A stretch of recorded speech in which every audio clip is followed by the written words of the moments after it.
Students, आपके अपने channel पे स्वागत और अभिनंदन है। आज का हमारा महत्वपूर्ण टॉपिक राजस्थान का निर्माण। आधुनिक जो राजस्थान हम देख रहे हैं, आज राजस्थान की जो भौगोलिक और राजनीतिक स्थिति हम देख रहे हैं, वो काफ़ी अथक प्रयासों से हमारे सामने आई थी, क्योंकि कई राजा रजवाड़े या देसी रियासतें जिनका स्वतंत्र अस्तित्व था, उनको शामिल करके वर्तमान राजस्थान अस्तित्व में आया था 1 नवंबर 1956 को।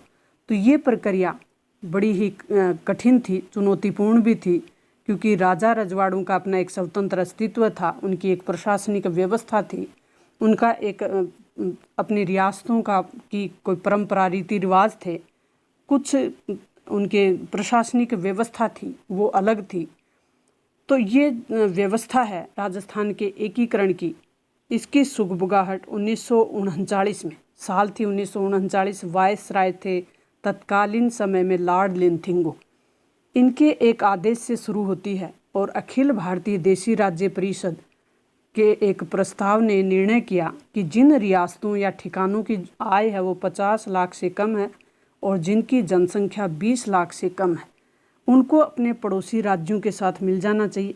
यद्यपि ये कार्य इतना सरल नहीं था, किंतु प्रजामंडल आंदोलन द्वारा, प्रजामंडल आंदोलन प्रजा का मंडल बना हुआ था जो हर रियासत में कार्य कर रहा था, जन जागृति का कार्य कर रहा था।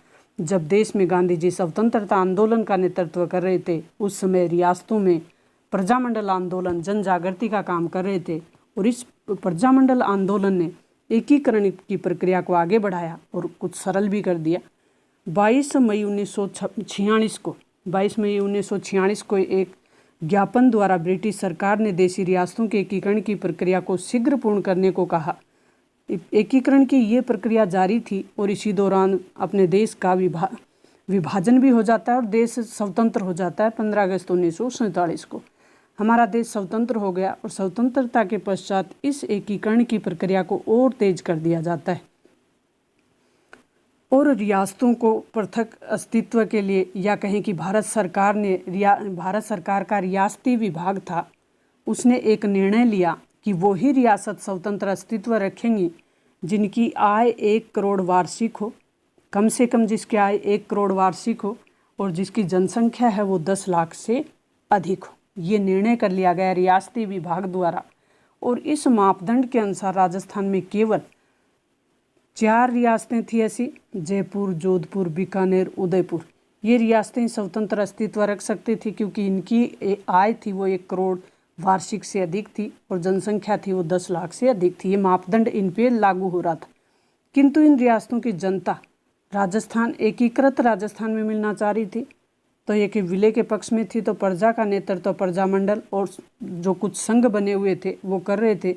देशी रियासतों के कई शासकों ने विलय के प्रस्ताव का समर्थन कर दिया, लेकिन कुछ शासक कठिनाई से सहमत हुए, लेकिन वो भी कार्य पूर्ण हो गया। सरदार वल्लभ भाई पटेल जैसे नेता, जो कि भारत के लौह पुरुष कहलाते हैं, उनकी प्रयासों से, अथक प्रयासों से 565 रियासतें भारत में तत्कालीन समय में थी, उन सब रियासतों को एक किया गया। तो राजस्थान में 565 में से 19 रियासतें ऐसी थी जो राजस्थान में थी। इन 19 रियासतों को एक करने का काम राजस्थान में किस तरीके से हुआ, आज हम इस चैप्टर में इसी पर बात करेंगे कि एकीकरण के पूर्व राजस्थान में 19 रियासतें थी। तो वो कौन कौन सी थी? जयपुर, जोधपुर, उदयपुर, बीकानेर, बूंदी, कोटा, धौलपुर, भरतपुर, अलवर, डूंगरपुर, प्रतापगढ़, बांसवाड़ा, झालावाड़, करौली, शाहपुरा, सिरोही, टोंक, जैसलमेर, किशनगढ़। 3 ठिकाने थे, आप याद रखें, कुशलगढ़, लावा और नीमराणा। 19 रियासत, 3 ठिकाने, एक केंद्र शासित प्रदेश था अजमेर, मेरवाड़ा। इस तरीके से आप इन फैक्ट को याद रखें। एकीकरण का प्रथम प्रयास कोटा रियासत के शासक थे तत्कालीन समय में भीम सिंह, उनके द्वारा होता है। तो कोटा के बाद मेवाड़ में भी ये प्रक्रिया शुरू हो जाती है और इसी को आगे बढ़ाते हुए उदयपुर में राजस्थान, गुजरात और मालवा के कुछ शासक एक सम्मेलन करते हैं, लेकिन इस सम्मेलन में जयपुर, बूंदी और कोटा, झालावाड़ के शासकों को भी बुलाया जाता है, किंतु ये इनके निजी प्रयासों के लिए था, निजी हितों का पोषण करने के लिए था। तो ये जो प्रक्रिया है पूर्ण नहीं हो सकी। शासकों के समांतर ही जनता से सीधे जुड़ी संस्थाएं एवं संगठन भी एकीकरण की प्रक्रिया को सक्रिय कर रहे थे, आगे बढ़ा रहे थे। राज्य प्रजा परिषद और प्रजामंडल के प्रयास संपूर्ण राजस्थान को एक इकाई के रूप में गठित कर भारतीय संघ में शामिल करने के लक्ष्य को लेकर अपनी प्रक्रिया जारी किए हुए थे। एकीकरण के चरण देख लेते हैं। तो एकीकरण का चरण 7 चरणों में होता है। 1956 को ये पूर्ण होता है, 1 नवंबर 1956 को। तो इस 7 चरणों में होता है। 7 चरणों की प्रक्रिया किस तरीके से गुजरती है उसका हम देखेंगे सारणी के माध्यम से, ताकि और भी सरल हो जाएगा आपके लिए समझना। पहला जो चरण है वो प्रथम चरण मत्स्य संघ 17 और 18 मार्च का समय था 1948 में। अलवर, धौलपुर, भरतपुर, करौली, ABCD के नाम से याद रखें। 4 रियासतें, क्योंकि एग्जाम में पूछ लिया जाता है कि कौन कौन सी रियासतें थी, कौन सी रियासत और नहीं थी। तो 4 रियासतें, जिनको आप मैप में भी देख सकते हैं। ये पूर्वी राजस्थान की रियासत हैं चारों। अब हम इनको देख लेते हैं कि अलवर इसकी राजधानी बना दी जाती है और धौलपुर के महाराजा उदय भान सिंह को इसका राज प्रमुख बना दिया जाता है। उदय भान से उदय होना शुरू हो जाता है। शोभाराम कुमावत को प्रधानमंत्री बना दिया जाता है। तो शोभाराम से शुरुआत हो जाती है और उदय भान से उदय हो जाता है। पूर्वी राजस्थान की रियासत थी।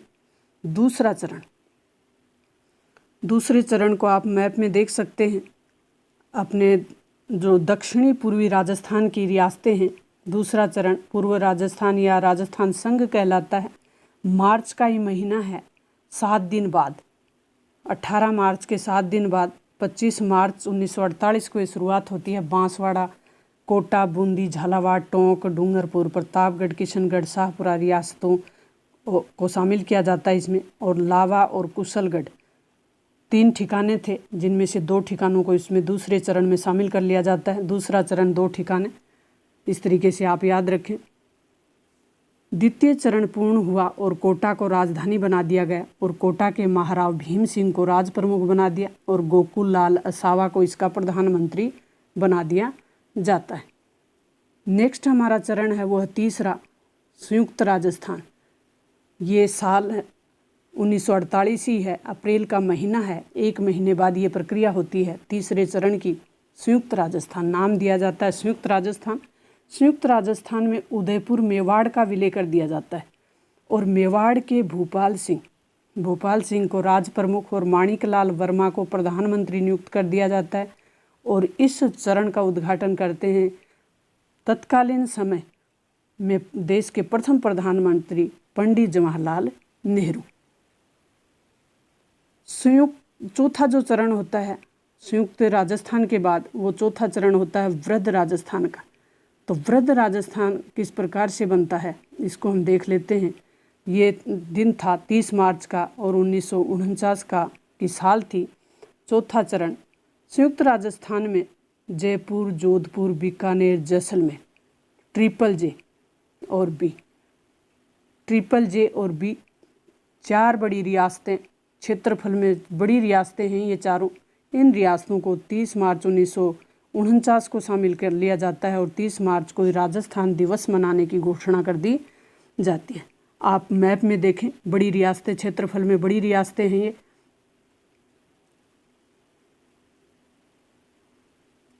अब जयपुर के जो मान सिंह द्वितीय हैं, उनको राज प्रमुख बना दिया जाता है और हीरालाल शास्त्री को प्रधानमंत्री और महाराणा भूपाल सिंह को महाराज प्रमुख नियुक्त कर दिया जाता है।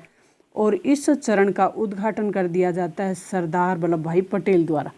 तो तीसरे चरण का उद्घाटन पंडित जवाहरलाल नेहरू, चौथे चरण का उद्घाटन सरदार वल्लभ भाई पटेल। मुझे उम्मीद है यहाँ तक आपको बिल्कुल क्लियर हो गया होगा। 5वां चरण संयुक्त वृद्ध राजस्थान। ये जो चरण होता है 15 मई 1949 को वृद्ध राजस्थान में मत्स्य संघ मिलाया जाता है। यानी एक ठिकाना बचा हुआ था नीमराणा, उसको इसमें विलय कर दिया जाता है। तो 2 ठिकाने दूसरे चरण में शामिल किया और 1 ठिकाना हमने 5वें चरण में शामिल किया है। इसको मैप के माध्यम से आप देख सकते हैं कि राजस्थान का जो मैप है अब किस तरीके से अपनी शेप में आ गया था 15 मई 1949 को। तो लगभग पूर्ण हो गया था। तो अब क्या बचा वो भी हम देख लेते हैं छठे चरण में। तो छठा जो चरण है वो 26 जनवरी 1950 को से हो रहा है। छठे में स आ रहा है, 26 जनवरी में स आ रहा है, सिरोही में स आ रहा है। देलवाड़ा और आबू, सिरोही का देलवाड़ा और आबू को छोड़ दिया जाता है और बाकी सिरोही को इसमें शामिल कर लिया जाता है। अब बचा हमारा नेक्स्ट और अंतिम चरण, 7वां चरण, जो कि 1 नवंबर 1956 को वर्तमान राजस्थान, आधुनिक राजस्थान हमारे सामने है, वो आता है।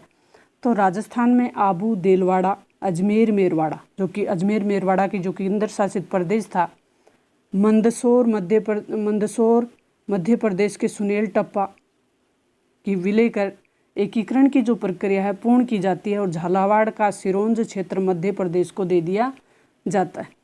इस तरीके से वर्तमान राजस्थान, हमारा प्यारा राजस्थान।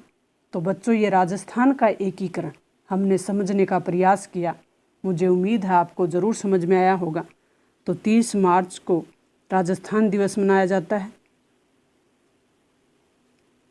अब हम कुछ अभ्यास प्रश्न कर लेते हैं ताकि हमारा पता चले कि हमें कितना कुछ याद हुआ है। संयुक्त वृहद राजस्थान में कौन सा क्षेत्र शामिल नहीं था, यह आपको बताना है कि संयुक्त वृहद राजस्थान में कौन सा क्षेत्र शामिल नहीं था। तो संयुक्त वृहद राजस्थान में अजमेर, मेरवाड़ा नहीं था। संयुक्त राजस्थान के राज प्रमुख थे।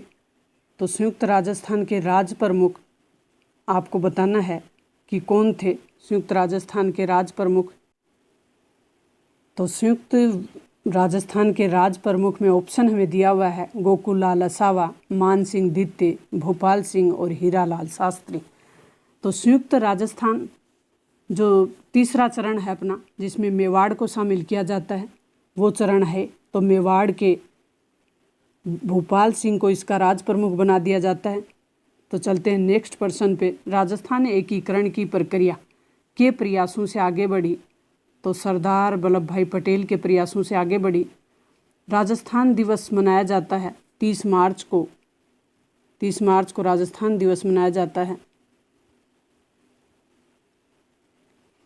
राजस्थान के एकीकरण की प्रक्रिया लॉर्ड लिंथिंगो के एक आदेश से आगे बढ़ती है। तत्कालीन वाइसराय थे लॉर्ड लिंथिंगो। एकीकरण से पूर्व राजस्थान केंद्र शासित प्रदेश का नाम आपको बताना है। तो एकीकरण से पूर्व राजस्थान में एक केंद्र शासित प्रदेश था अजमेर, मेरवाड़ा। राजस्थान एकीकरण कितने चरणों में पूरा होता है? 7 चरणों में। नेक्स्ट प्रश्न है, राजस्थान एकीकरण से पूर्व की किन्हीं 4 प्रमुख रियासतों के नाम बताना है आपको। तो जयपुर, जोधपुर, जैसलमेर, बीकानेर, जो कि 4 बड़ी रियासतें थी, चौथे चरण में शामिल होती हैं, वो आप बता सकते हैं। मत्स्य संघ में कौन सी रियासतें शामिल थी? नाम बताने हैं। मत्स्य संघ में 4 रियासतें थी, अलवर, भरतपुर, धौलपुर, करौली। ABCD से आप याद कर सकते हैं। इस तरीके से हमने राजस्थान के एकीकरण के 7 चरण याद करने का प्रयास किया है। 7 चरणों को बड़े ही सरल और सहज तरीके से मैंने आपको समझाने का प्रयास किया है कि किस तरीके से आधुनिक राजस्थान का निर्माण होता है। तो प्रथम चरण से लेकर 7 चरण हमने क्लियर कर लिए, तो आपको याद हो गए होंगे। अगर आप चैनल पे नए हैं तो चैनल को सब्सक्राइब कर लें। अगर आपको पसंद आया है तो अपने दोस्तों के साथ शेयर करें, खुद भी बढ़ें, दोस्तों को भी आगे बढ़ाने का प्रयास करें। मिलते हैं नेक्स्ट वीडियो में। एक महत्वपूर्ण जो सूचना है वो ये है कि इस चैनल पे आपके लिए ऑथेंटिक कंटेंट, जो वर्तमान में पाठ्य पुस्तकें हमारी चल रही हैं सिलेबस में, उन्हीं राजस्थान अध्ययन की पाठ्य पुस्तकों का ये सहज और सरल विश्लेषण आपके सामने प्रस्तुत किया जा रहा है। तो आप खुद बढ़ें, दूसरों को भी आगे बढ़ाने में मदद करें। चैनल पे नए हैं तो सब्सक्राइब कर लें, शेयर करें। मिलते हैं नेक्स्ट वीडियो में।